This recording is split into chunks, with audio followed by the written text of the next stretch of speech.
Hello guys, আসসালামু আলাইকুম, welcome back. আজকে আমরা বানাচ্ছি কুরমা অ্যান্ড এটা দেখতে এতটা ভালো হয়েছে অ্যান্ড খাইতেও অনেক মজা হয়েছে, যেটা আপনারা নিজে একবার বানিয়ে না দেখলে জীবনে বুঝবেন না।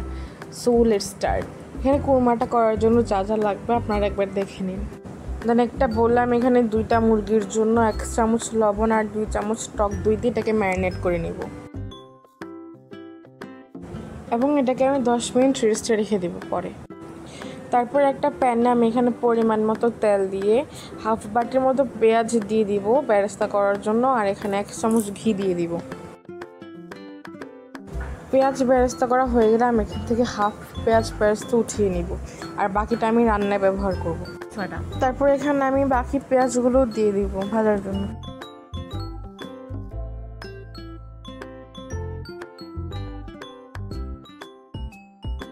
তারপর এখানে আমি 3টা তেজপাতা, 1টা জয়ত্রী, 3টা দারচিনি, দেন 4টা এলাচ আর কয়েকটা গোলমরিচ দিয়ে দিব।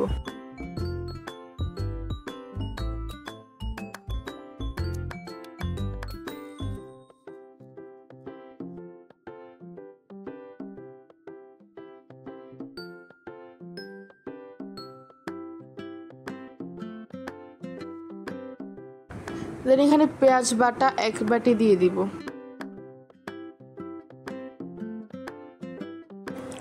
বাদাম বাটা দিয়ে দিব 1 চামচ। আমি এখানে কাঠবাদামটা ব্যবহার করেছি, আপনারা চাইলে যে কোনো বাদাম ব্যবহার করতে পারেন।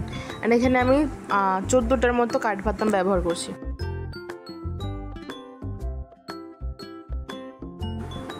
দেন ভালো মতো এটা মিশানোর পর আমি এখানে 1.5 চামচের মতো টক দই দিয়ে দিব।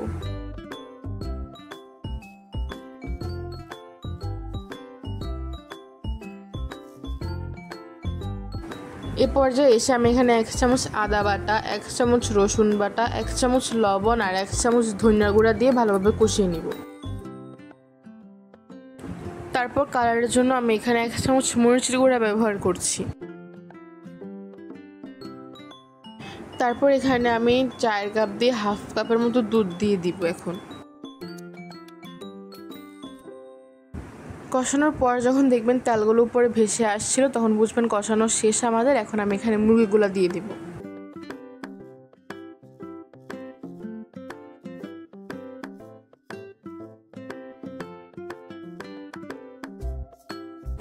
তারপর এই পর্যায়ে এসে আমি এখানে একটা কালো এলাচের বিচি দিয়ে দিব। তারপর এটাকে আমি ভালোভাবে ঢেকে দিব কিছুক্ষণের জন্য। কিছুক্ষণ পর এটা ঢাকনাটা খুলে আমি কিছুক্ষণ এটাকে ভালোভাবে নেড়ে এখানে আমি 1 চামচের মতো ঘি দিয়ে দিব। এই সময় একটা জিনিস খেয়াল রাখতে হবে, যাতে চুলার আঁচটা মিডিয়াম আঁচে থাকে। হাই হিটে থাকলে এটা লেগে যাওয়ার সম্ভাবনা থাকে। তারপর কিছুক্ষণ নেড়ে আমি এটাকে আবার অফ করে দিব কিছুক্ষণের জন্য। আমাদের কষানো শেষ। এখন আমি এখানে 1.5 মগের মতো দুধ দিয়ে দিব।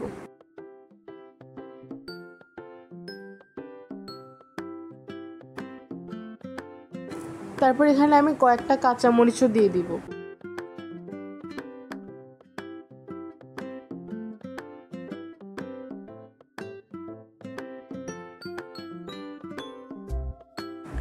তারপর এখানে আমি 1 চামচ চিনি দিব আর অল্প একটু পরিমাণের টেস্টিং সল্ট দিব।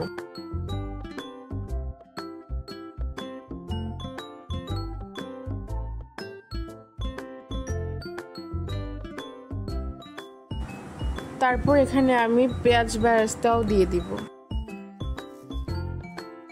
তারপর এটাকে আমি 5 মিনিটের জন্য অনবরত নাড়তে থাকবো, যাতে এটা একটু হালকা ঘন হয়। 5 মিনিট পর আমাদের চিকেন কোরমা রেডি হয়ে গিয়েছে এবং দেখেন এটা কি সুন্দর হয়েছে।